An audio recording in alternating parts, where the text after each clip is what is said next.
a cabeça, feche os olhos mais um instante. Senhor Deus Pai, te convidamos a tomar o teu lugar de honra aqui, nesse lugar, mas principalmente em nossos corações. O Senhor possa estar nos conduzindo, Senhor, a um momento de conexão contigo, exclusivamente contigo. Anula, Senhor, toda a minha carne, todo o meu eu, Senhor, para que eu venha liderar palavras que venham direto do trono, palavras que venham alcançar o coração dos teus filhos, assim como uma semente que toca um solo fértil e ela frutifica. Não permita que eles saiam daqui da mesma forma que entraram, que haja cura, libertação, conversão, transformação. Em nome de Jesus, desde já eu repreendo todo espírito contrário a Deus, toda conversa paralela, toda falta de atenção, toda andação desnecessária, tudo aquilo que vem para roubar os teus filhos, bate em retirada agora em nome de Jesus. E pela tua misericórdia, Senhor, nós clamamos, conceda os céus abertos e manifesta a tua glória nesse lugar. E se você crê nisso, diga amém. Amém. O tema da mensagem de hoje é: o tempo de virar o jogo chegou. Amém? Quem já chegou no Maracanã? Quem já foi no Maracanã aqui? E chegou, viu o teu time perdendo, e de repente o teu time ganhou de virada. É bom, né? É uma alegria.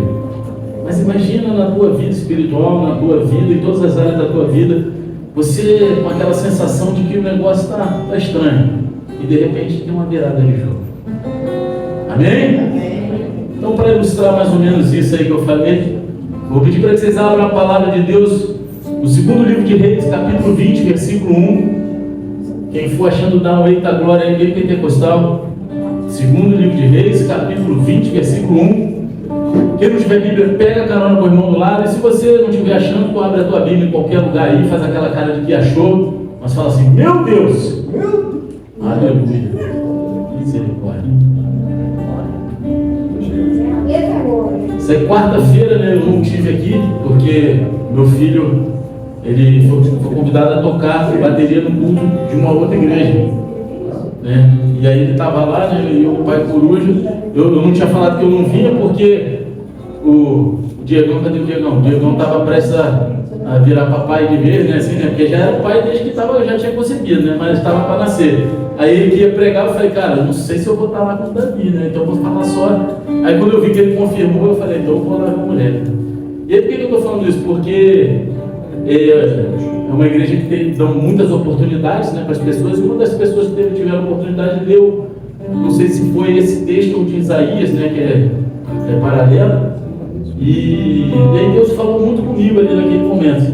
Amém? E aí aquilo que Deus falou aqui eu vou compartilhar com vocês. Amém? Posso ler? Quê? Está entre Gênesis e Apocalipse. Vamos lá. Diz assim: naqueles dias Ezequias ficou doente à beira da morte. O profeta Isaías, filho de Amós, foi visitá-lo e lhe disse: assim diz o Senhor, ponha em ordem a sua casa, pois você vai morrer e não se recuperará. Ezequias virou o rosto para a parede e orou ao Senhor: lembra-te, Senhor, de como tenho te servido com fidelidade e com devoção sincera, e tenho feito o que tu aprovas. E Ezequias chorou amargamente. Antes de Isaías sair no pátio intermediário, a palavra do Senhor veio a ele: volta e diga a Ezequias, líder do meu povo, assim diz o Senhor, o Deus de seu pai Davi: ouvi a sua oração e vi as suas lágrimas, eu o curarei. Amém? Ezequias, ele foi rei novo, ele tinha apenas 25 anos quando ele assumiu o trono de Judá, né? Eu não sei quantos anos a maioria de vocês aqui tem, mas eu, quando tinha 25 anos, eu não era muito maduro não, estava amadurecendo. E ele, com 25 anos, ele assumiu o trono de Judá em meio a uma geração que era corrompida por ídolos, e ele decidiu ser diferente. Ele decidiu ser diferente de tudo aquilo ali que estava acontecendo no reinado de seu pai. Em uma linguagem de hoje, Ezequias, ele foi aquele que nadou contra a maré, que quebrou os altares errados e que não seguiu os padrões do mundo da sua época. Ele fez a diferença, ele nadou contra a maré. Só que mesmo fazendo certo, ele adoeceu. Mesmo andando com Deus, ele ouviu uma sentença de morte. Mesmo ele andando reto, ele recebeu uma sentença de morte. E quantas vezes a gente está fazendo tudo certinho e a gente tem uma sentença que ao nosso coração é desfavorável, uma sentença de morte, e fala, Deus. E é aqui que Deus ele nos ensina algo poderoso. Nem toda má notícia é o fim. Às vezes, ela é só o gatilho para um novo começo. Amém? Eu costumo falar, as pessoas às vezes, todos nós como seres humanos, né? Às vezes a gente passa por cada dificuldade na vida que a gente fica falando, cara, será que eu vou conseguir passar por essa? Será que mais essa eu vou conseguir? Só que se a gente lê um texto bíblico que eu gosto muito, que fala assim, todas as coisas cooperam para o bem daqueles que amam a Deus. Quem ama a Deus aqui? Então até aquelas coisas que você acha que são ruins, elas cooperam para o teu bem. Principalmente elas. Porque são as coisas ruins que forjam o nosso caráter, que a gente considera ruim. São as coisas ruins que forjam quem a gente vai se tornar lá na frente. É algo assim. Deixa pra lá, vou falar isso não. Você gosta, né? Assim, eu tenho falado muito isso, porque eu estava conversando com uma pessoa que tem um filho, da idade do meu filho, e ele joga futebol. E aí o filho foi chamado para fazer uma peneira num grande time de futebol. E aí o filho estava empolgado, de repente falou, não vai ter mais a peneira, fica tranquilo, e não deixou o filho ir. Por quê? Eu perguntei para ele, ele falou, cara, pô, eu fiquei com medo dele se decepcionar, ele não passar na peneira e ficar dentro. Eu falei, cara, você falhou, cara. A gente não está aqui para evitar que os nossos filhos se machuquem, passem por frustrações. A gente está aqui para ampará-los quando eles passarem por isso. Que é o que Deus faz com a gente. Porque são as frustrações, as dores que vão forjar que eles vão ser lá na frente. Se a gente não permitir que eles passem por isso, eles não vão crescer. Faça uma retrospectiva da tua vida. Todas as dores que no momento você achava que não ia passar, talvez tenha sido a maioria delas que te forjou quem você é hoje. Trouxe a tua maturidade. Então, às vezes no contexto de uma má notícia, entenda que essa má notícia pode ser só o estopinho, o gatilho, o pavio que Deus está acendendo para fazer um novo começo na tua vida. Amém? Nos dias do rei Ezequias, o cenário mundial era de puro domínio opressor. Está em moda essa palavra, opressão, opressor. Só que o Império Assírio ele estava no auge do seu poder. Era uma máquina de guerra imbatível que avançava como uma avalanche, engolindo reinos, derrubando os reis, e impondo medo até os mais corajosos. Naquele tempo era loucura mesmo. E onde os assírios eles pisavam, a resistência virava ruína. Onde eles chegavam, eles botavam os reinados no chão. Eles não só dominavam os territórios, mas eles também tentavam esmagar a fé e a identidade dos povos conquistados. Eles tiravam a identidade daqueles povos com que eles estavam dominando. Então, nesse contexto, o pai de Ezequias, o rei Acais, ele escolheu se render à lógica humana. Ele se vendeu, ele ficou com medo, no linguajar popular, ele botou frouxura diante dos assírios. Ele foi frouxo. E aí ele se aliou aos ímpios, ele construiu altares pagãos e fez o povo de Deus negociar a sua fé pela segurança política. Ele fez o povo de Deus perder a identidade. Só que Ezequias, ainda jovem, ele decidiu não herdar a covardia espiritual do seu pai. Ele decidiu ser diferente daquilo que o pai fez. Ele falou, não, o meu pai é meu pai, mas ele foi um mau exemplo. Eu quero ser diferente dele. Ele rompe com os padrões da cultura da sua geração e ele decide fazer aquilo que é certo aos olhos de Deus e não aos olhos dos homens. E quantas vezes a gente é tentado a fazer coisas só para ser aceito pelos homens? Só para fazer parte de um grupo.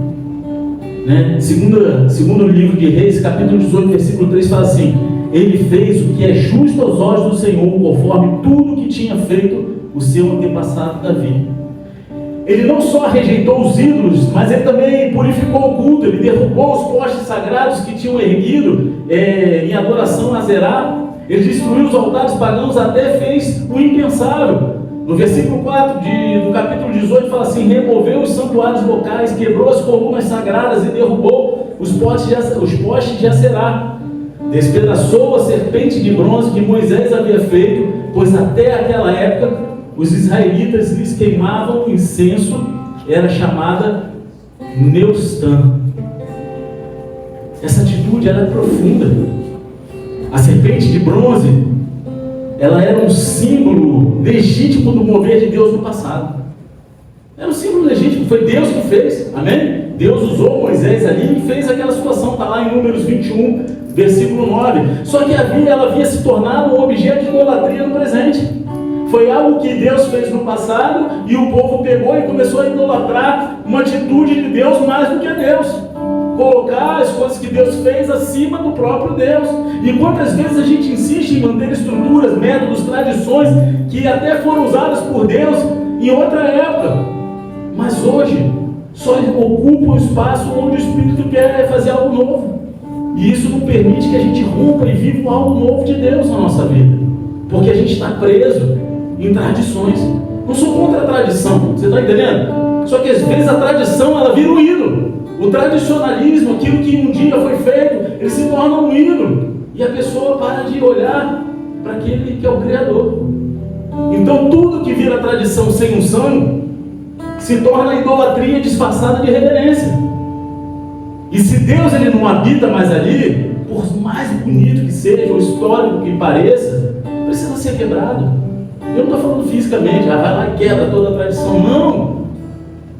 As coisas boas que Deus fez, elas devem ser lembradas para a gente entender aquilo que Deus ainda pode fazer hoje, amanhã, sim, mas aquilo não pode ser um ídolo para nós. Entenderam? Amém? O que Ezequias nos ensina é que renovar a aliança com Deus muitas vezes exige que a gente desconstrua aquilo que nos dá conforto. Renovar a aliança com Deus vai exigir muitas vezes que tu saia da zona de conforto para reconstruir sobre aquilo que é eterno e não sobre aquilo que é corruptível.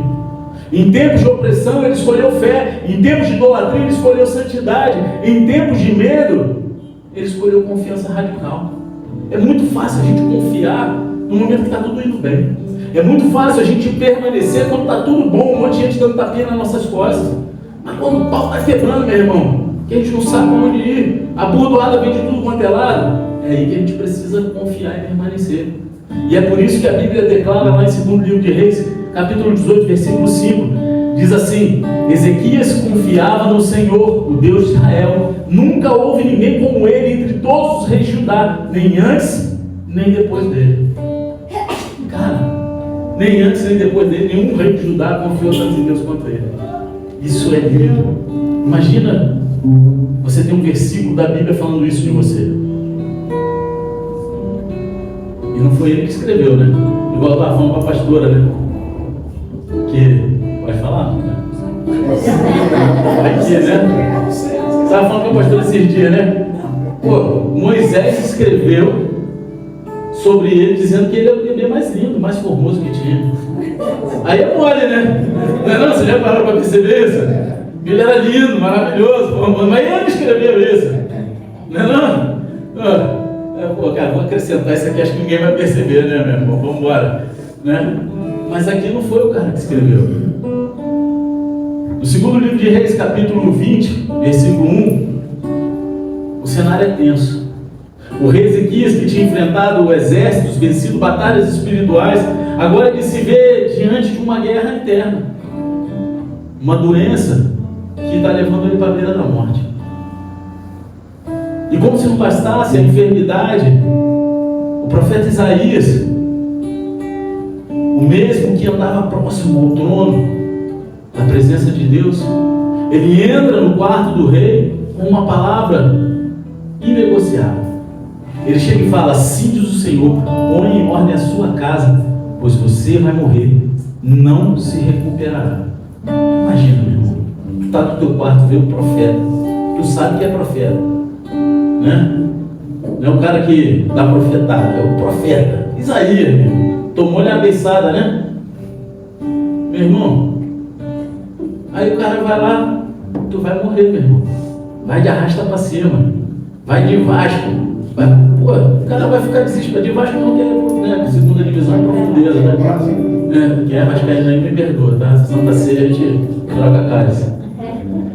Mas, cara, você imagina, E a expressão usada aqui, ponha em ordem, ela vem do hebraico savá, que significa designar, ordenar, alinhar com um propósito claro. Ou seja, não era apenas uma recomendação doméstica, mas era um chamado para preparar o coração, a liderança e até os relacionamentos para um suposto fim. Ele tinha que alinhar tudo. Não era só assim, vai lá e arruma as coisas que você tem em umas caixinhas lá e vai embora. Não, era alinhar tudo. O coração dele envolvia até perdoar, liberar perdão, ser perdoado, tudo, em todos os âmbitos. Quantos aqui já se depararam com a morte?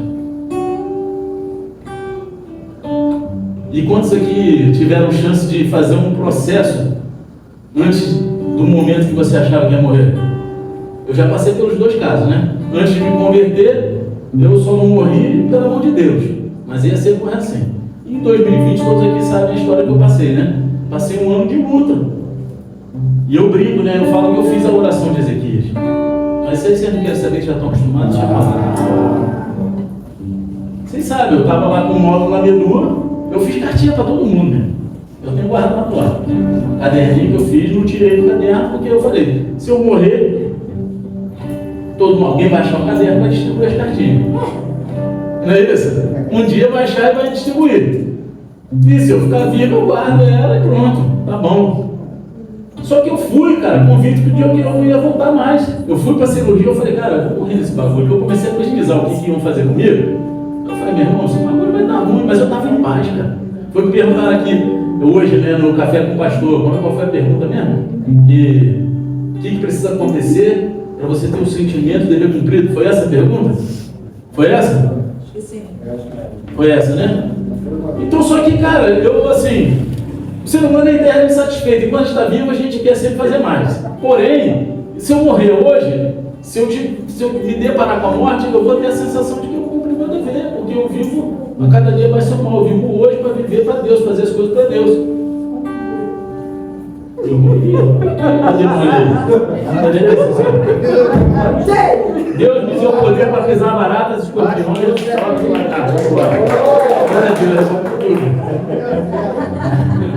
Eu vi o cara invadindo o que eu falei, rapaz, tá dando alguma errada aqui. E eu fui, cara, eu fui lá pra assim, eu falei, cara, vou morrer. Tá bom. E aí eu tava na fila, né, lá do açougue, né, naquele corredor, né, quem já passou por centro cirúrgico sabe, foram 12 horas e meia de cirurgia. Aí quando eu tava lá antes de tomar, né, porque pô, tava doidão, não? Aí eu comecei a orar, eu falei, Deus, se acabou, se o Senhor acha que eu já cumpri tudo, amém. Estou aqui convicto, entrego minha vida a Ti. Mas se é para os meus filhos passarem aquilo que eu passei, pela falta de um pai, meu pai morreu, eu tinha 13 anos de idade. Deixa eu ficar mais um cadinho. Eu acho que eu estou nesse cadinho que Deus deu a chance, né? Mas, cara, quando a gente se depara com a morte, a gente olha e fala, cara, eu tenho que fazer algo para mudar a minha vida. Quando a gente recebe uma notícia, cara, eu falo, 2020, onde todo mundo estava com medo da Covid, eu estava amando viver o processo de Deus. Foi o ano que eu mais trabalhei, mas você sabe, ela me fazia tirar a roupa na varanda de casa, meu irmão. Porque eu estava na rua o tempo todo, abraçando as pessoas, levando a palavra. Toda quinta-feira a gente ia para um lado, tinha programa na rádio. Cara, foi uma loucura, todo dia de manhã tinha culto, na internet, né?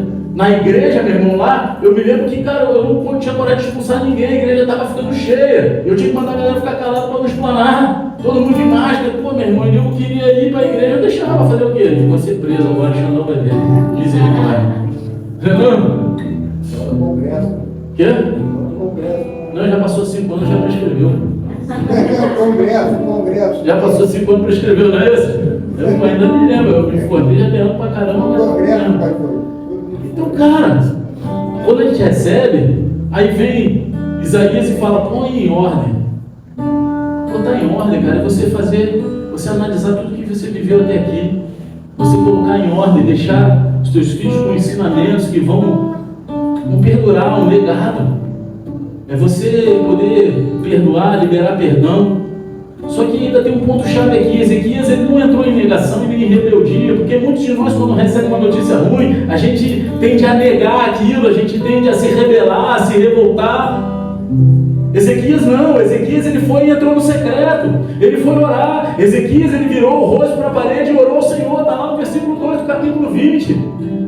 E essa ação de virar o rosto para a parede, ela carrega um peso simbólico espiritual poderosíssimo. Porque no hebraico, a ideia é de interrupção de comunicação externa para um encontro profundo com Deus.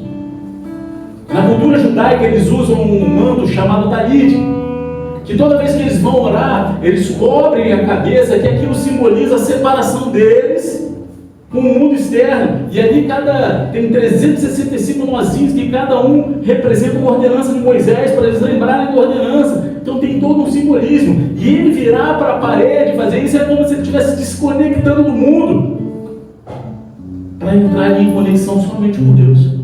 Ezequias, ele escolheu ignorar os ruídos de fora para se sintonizar com o céu, para entender o que Deus quer. E às vezes no barulho das loucuras, das notícias ruins, a gente não quer ouvir. A gente não é que a gente não queira, a gente tem dificuldade de parar para ouvir a voz de Deus, porque o barulho do problema grita tão alto no nosso ouvido que a gente não consegue parar para ouvir. Só que é nesse momento que a gente precisa parar e ouvir a voz de Deus. É nesse momento que a gente precisa entrar no secreto, trancar a porta do quarto, chorar, rasgar o coração, as vestes. E essa atitude aqui de Ezequias, ela é profética e é prática ao mesmo tempo. Ele entendeu algo que muitos hoje ainda não perceberam. A parede que te isola do mundo, ela pode se tornar o altar onde Deus reescreve a tua história. Você está entendendo? Você se trancar ali, ela te isola do mundo.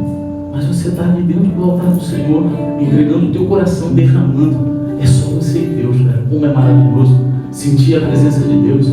Como é bom. Como é bom. Em vez de correr atrás de apoio político, Ezequias, ele corre atrás da presença. Sejam sinceros. Quando você passa por uma dificuldade, você tem uma notícia ruim, a maioria de nós tende a usar a oração como segundo, terceiro, às vezes até o último subterfúgio. Primeiro a gente pensa em alguém que a gente pode ligar para ajudar a gente. Amém ou não? Quem que eu posso ligar para me ajudar? Mas você tem uma ligação direta, conexão direta. Para os mais old schools, os jovens há mais tempo, é um fax direto com Deus, meu irmão. É uma conexão Wi-Fi boladona para os mais modernos, de 1 giga de velocidade.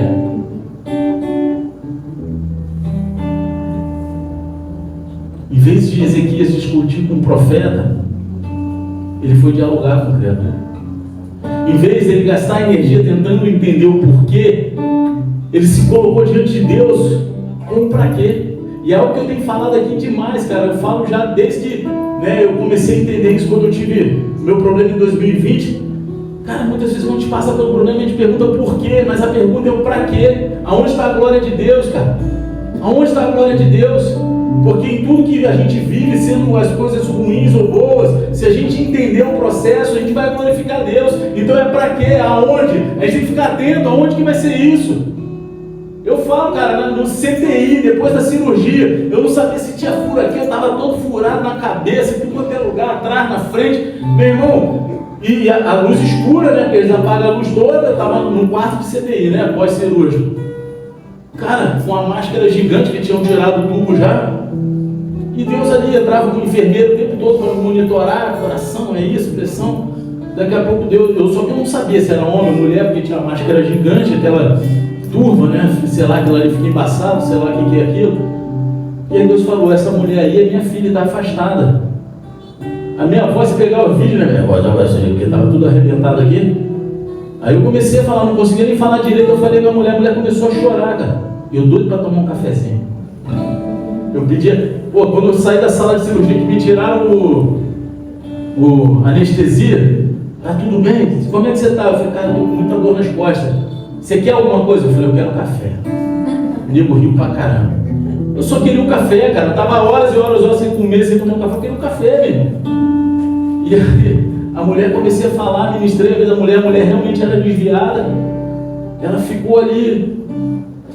E ela sabia que eu queria tomar um café. Ela largava o plantão das 7 horas da manhã. Eu fui liberado para voltar a comer e tomar um café 9 horas da manhã. Quem estava lá para me entregar o café? Ela. Ela falou assim, o café daqui é muito ruim. Comprei um café bom que tinha uma lanchonete embaixo lá, né? Do hospital. Ela comprou o café e levou para mim para tomar um café bom. E ali ela falou: eu vou procurar na igreja de volta, eu vou voltar para o Senhor. Eu não sei, cara, mas só aquilo ali eu já... Se minha doença foi para ganhar a vida daquela mulher de volta, eu posso dizer que valeu a pena. Se foi só para ganhar aquela vida. A oração de Ezequias,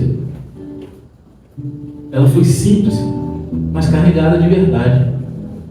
Ele chegou lá, está lá no versículo 3, do capítulo 20, ele fala assim: lembra-te, Senhor, de como tenho te servido com fidelidade e com devoção sincera, e tenho feito o que tu aprovas. E ele chorou. Só que não foi um choro de desespero. Ele não chorou: ai meu Deus, ai meu Deus. Eu sei que é isso, porque eu passei um 2020 chorando quase todos os dias. Eu sou chorão mesmo. Eu contei essa história aqui me segurando para não chorar. Vocês sabem disso, que eu estou nem aí. Né? Eu fui criado com um pai que dizia que eu não chorava. Então tudo que eu não chorei até me converter, hoje eu choro de novo. Né? Então, sabe? Só que o choro de Ezequias foi um choro de quem sabe que acima de qualquer diagnóstico existe um Deus que responde a oração. Ele não chorou de desespero, ele chorou diante de Deus. Antes mesmo que Isaías saísse do pátio, Deus ele interrompe o decreto e libera uma nova sentença. Antes do cara sair, a mesma coisa. Chega aqui, ó, você está aqui dentro da igreja, vem um cara, entra por aquela porta, vai no teu ouvido e fala: vai morrer. Já era. E ele vira as costas e vai embora. Quando ele está ali na calçada, Deus fala: volta e fala que eu mudei de ideia. Fala que agora ele vai ficar vivo. É isso. Ele fala lá no versículo 5: volte e diga a Ezequias: ouvi a sua oração e vi as suas lágrimas, e eu o curarei. Você pode até estar em um momento onde a tua vida parece te empurrar contra a parede. Talvez más notícias, crises, diagnósticos, portas fechadas. Só que hoje o Espírito Santo te convida a fazer o mesmo que Ezequias. Vire o rosto para Deus, feche os ouvidos para o ruído, abra o coração para o impossível, para aquilo que é improvável aos teus olhos. O lugar onde o homem te deu uma sentença pode ser o mesmo onde Deus vai liberar uma nova estação sobre a tua vida. Porque Ele é o Deus que ouve orações sinceras. Você tem sido sincero com Deus? Deus, Ele vê as lágrimas escondidas e responde com reviravoltas inesperadas. É no momento de maior loucura, dos improváveis, que é o ambiente perfeito para Deus trabalhar. Porque senão a gente sempre vai achar que é a gente que conquistou.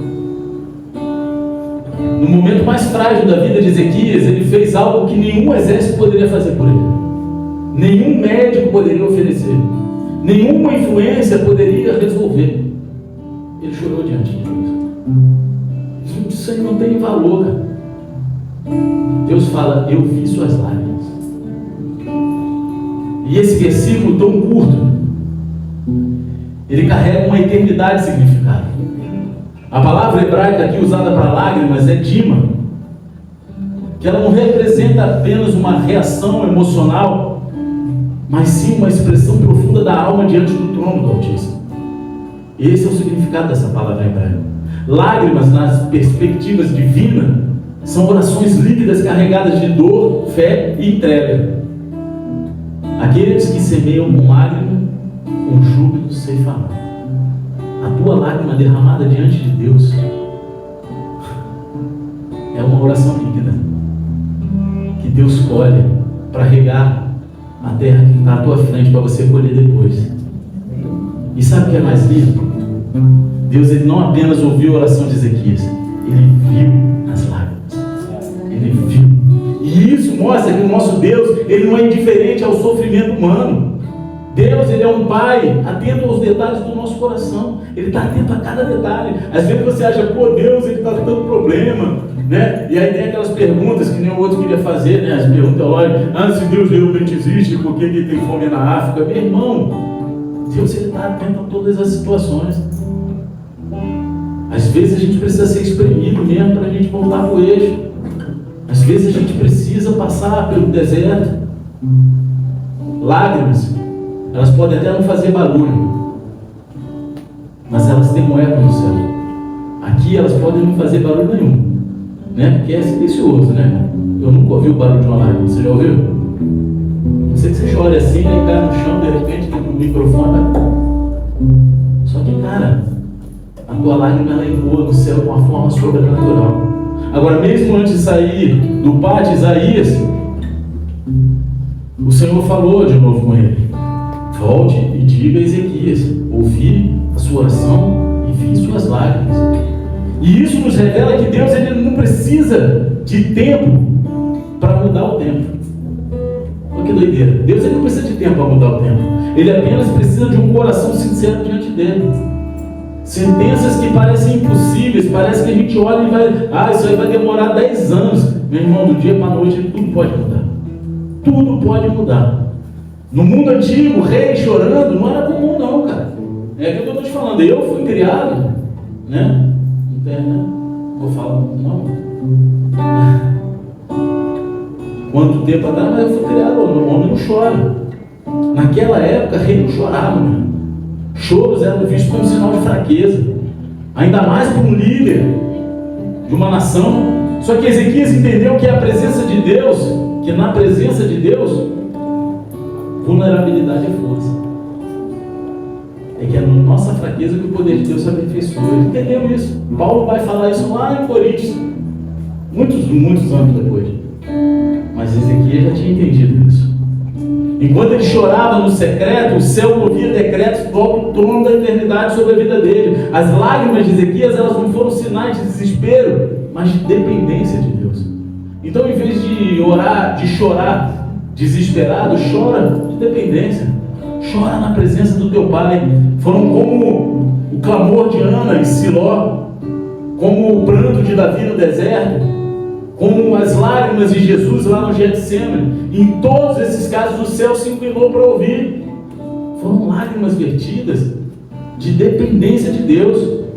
E hoje você talvez se encontre aqui num quarto escuro, onde tudo parece perdido, um diagnóstico que abala a sua estrutura, dívidas que apertam o peito, um silêncio de Deus que parece ensurdecedor na tua vida, portas fechadas em áreas que você sabe que foi chamado. Só que assim como Ezequias, Deus hoje diz para você: eu ouvi sua oração, eu vi suas lágrimas. Ele não apenas conhece os seus pedidos, Ele sente as suas dores, porque Ele é um Deus presente. E quando o céu responde às lágrimas, Ele não devolve só consolo, Ele devolve um destino profético. Ezequias, ele recebeu mais 15 anos de vida. Não foi como um prêmio qualquer, mas foi como uma extensão profética de propósito. Ele não apenas viveu mais, ele viveu com sentido. Ele não apenas sobreviveu, ele se tornou um testemunho vivo da fidelidade de Deus. É sobre isso. A nossa vida, nossas dores e dificuldades, vitórias e derrotas, porque não existe essa do crente só vitória. Sabe aqueles crentes que falam: e aí, como é que está só a vitória? Mentira! Nem os caras da Bíblia, os heróis da fé, tiveram só vitória. Josué tomou uma surra lá dos malucos da cidade, lá da nação pequenininha. Faz parte. Mas é tudo isso que vai gerar um testemunho para a glória de Deus. Se você achou que perdeu tempo, Deus está dizendo para você aquilo que está escrito lá em Joel 2,25: eu vou devolver os anos que foram consumidos para você. Se você achou que seus dias estavam contados, o céu responde: ainda não é o fim, ainda tem algo para escrever na sua história. Deus está movendo os céus, Ele está ouvindo a sua oração secreta, Ele está recolhendo as tuas lágrimas. As tuas lágrimas, elas não estão sendo desperdiçadas, elas são sementes de uma resposta que está vindo do alto. Continua chorando, está doendo, chora na presença de Deus, não de desespero. Se coloca de joelho, coloca a tua aflição diante do teu Pai, coloca a tua vida, conserta aquilo que tem que consertar, acerta você com Deus. Quando Deus responde, Ele nunca volta com as mãos vazias. Nunca. Está acabando já, tá? Vocês estão doidos para comer um negócio lá fora, fazer comunhão. Se bem que hoje a gente comeu churrasco pra caramba, cheio até agora.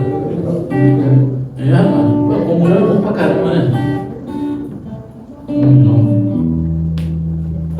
Depois da oração das lágrimas de Ezequias, algo surpreendente acontece. Deus não apenas muda o decreto e ele envia, como a gente viu aqui, ele envia Isaías de volta com 3 coisas que mudam tudo. Isaías traz 3 situações que mudam toda a história: uma palavra, um sinal e uma cura. Versículos 5 ao 11, em uma forma abreviada aqui, está escrito assim: volte e diga a Ezequias: eu o curarei, darei a vocês mais 15 anos de vida e livrarei você esta cidade das mãos do rei da Síria. Segundo. Terceiro, este é o sinal de que o Senhor fará o que prometeu: farei a sombra recuar 10 graus na escadaria. Ou seja, Deus, Ele deu uma palavra, um sinal e uma cura. Quando Deus ele decide intervir numa situação, Ele não entrega uma resposta parcial. Ele traz uma cura que alcança o corpo e a tua alma. Não só o teu corpo, não só a tua alma, alcança os dois. Ele traz uma resposta que traz direção clara sobre a tua vida. E Ele traz um sinal que confirma o propósito dele sobre você. Ele não veio apenas para restaurar a saúde de Ezequias. Ele veio restaurar o seu destino e renovar a esperança de uma nação inteira.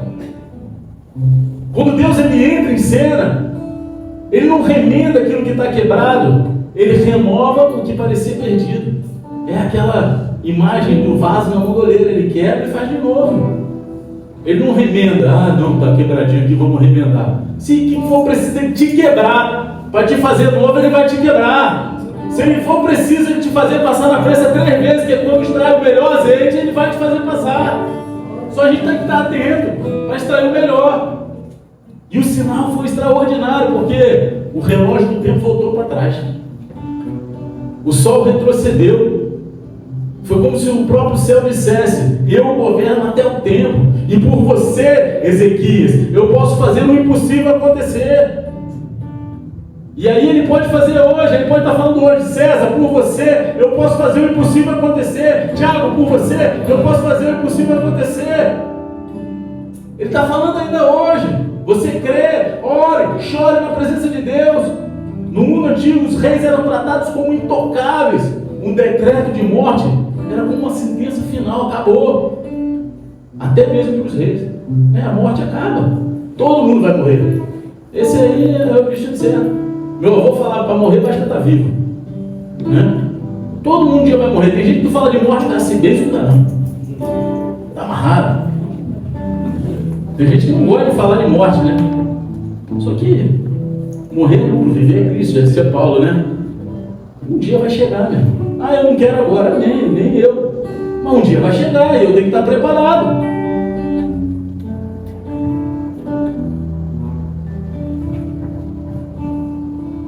Só que Deus ele mostra que nenhuma autoridade terrena tem a palavra final quando Ele decide intervir. Você pode ter recebido qualquer sentença, qualquer decreto, se for de homem, tudo pode mudar. Ainda que Deus tenha mandado homens dar o decreto sobre a tua vida, como foi no caso de Ezequias, Ele pode mudar de ideia se você alcançar o coração dele com sinceridade. E eu sempre falo: ninguém morre de velha, mas na Bíblia eu encontro casos de pessoas que Deus deu um cadinho a mais. Ninguém morre antes do tempo, porque a Bíblia diz lá que Deus escreveu todos os nossos dias no livro. Todos os nossos dias. Então Ele sabia o dia que a gente ia nascer e o dia que a gente ia morrer. Acabou, a gente tem prazo de validade, a gente só não sabe, não está escrito lá igual, a Anvisa exige da gente, que põe lá, válido até, não tem, porque senão a gente quando chegasse perto a gente ia ficar louco, fazer um monte de loucura, talvez até perder a salvação, fazer um monte de besteira, não é isso? Só que então eu não encontro base bíblica para dizer que alguém morre antes, mas que morre depois, se alcançar o coração de Deus. Está aqui Isaías, ele tinha saído com uma sentença, mas Deus o envia de volta como um mensageiro de recomeços. E isso aponta para um princípio eterno. Deus ele é especialista em virar páginas quando o mundo já fechou o livro. O mundo talvez tenha fechado o livro para você, mas Deus ele tem a capacidade de virar a página para um livro fechado. Você que está ouvindo essa mensagem aqui essa noite, talvez você esteja como Ezequias aqui, enfrentando um filho que você não pediu, lidando com dores que ninguém entende, buscando respostas no meio de lágrimas silenciosas, mas o céu está em movimento. Você pode não estar vendo, mas o mundo espiritual está se movendo de uma forma sobrenatural. E a palavra de Deus para o seu coração hoje é: vire o rosto, feche a porta, chore se for preciso, mas creia, creia. Há uma reviravolta sendo escrita nos bastidores do céu e tem o teu nome e está no teu favor. Porque o mesmo Deus que respondeu Ezequias com cura, com palavra, com sinal, Ele ainda responde hoje. Você crê nisso? Eu creio. Senão nem estava aqui. Ele cura feridas visíveis e invisíveis. Ele responde orações esquecidas e não ditas. Sabe só aquela que você pensou? Quem já viveu isso? Eu vivi uma situação uma vez, deixa a palavra acabando, você não quer falar. E uma vez assim, eu tinha me convertido, não estava no início da minha conversão. E eu chorava muito diante de Deus. Eu falava: Deus, muda o meu coração. Eu sempre fui uma pessoa muito violenta, muito cheia né? Não era injusto, mas um senso de justiça muito aflorado. Então, meu irmão, eu era bravo mesmo. E eu falava: Deus, muda o meu coração, me dá um coração novo, E era só eu e Deus. Era oração que eu fazia em silêncio, ninguém sabia. Um dia eu estou no culto, mover rolando. O pregador, ele desce do púlpito, do altar, ele põe a mão no meu coração e fala: Deus, hoje está te dando um coração novo.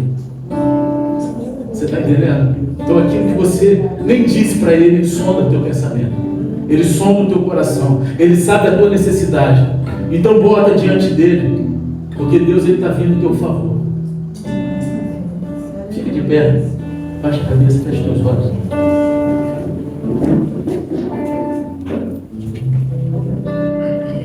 Não basta ouvir. É hora de se posicionar como Ezequias. Tem algum altar para derrubar na tua vida? Existe algum ídolo emocional, espiritual ou até religioso que precisa ser quebrado? Tem lágrima presa que você não derramou porque você acha que precisa parecer forte diante de uma estrutura, de alguém, de família, de religiosidade?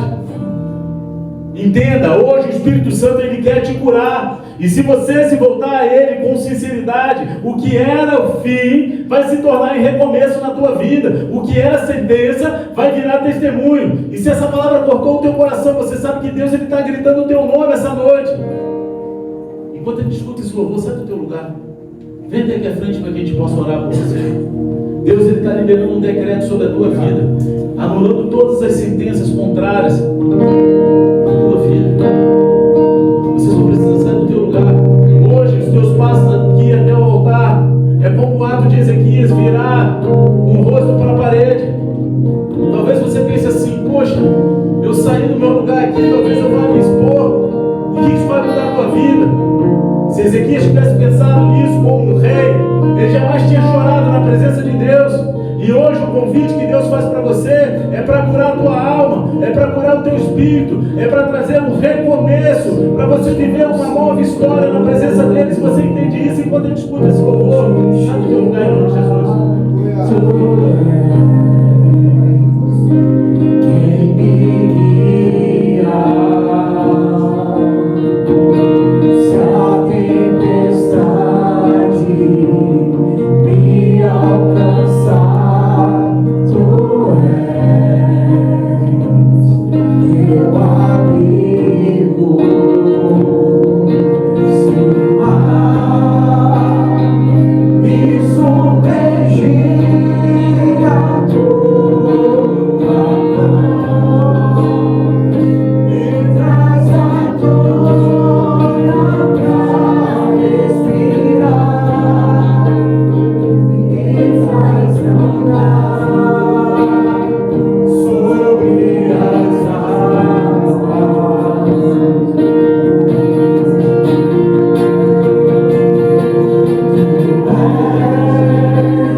ventos ruídos de fora para ouvir a tua voz, porque nós cremos que tu és o Deus que ouve a nossa oração, que vê as nossas lágrimas e responde com reviravolta, Senhor. Cura as vidas nesse momento, pelo amor do teu santo nome, eu clamo a ti, toca as famílias, os ministérios, as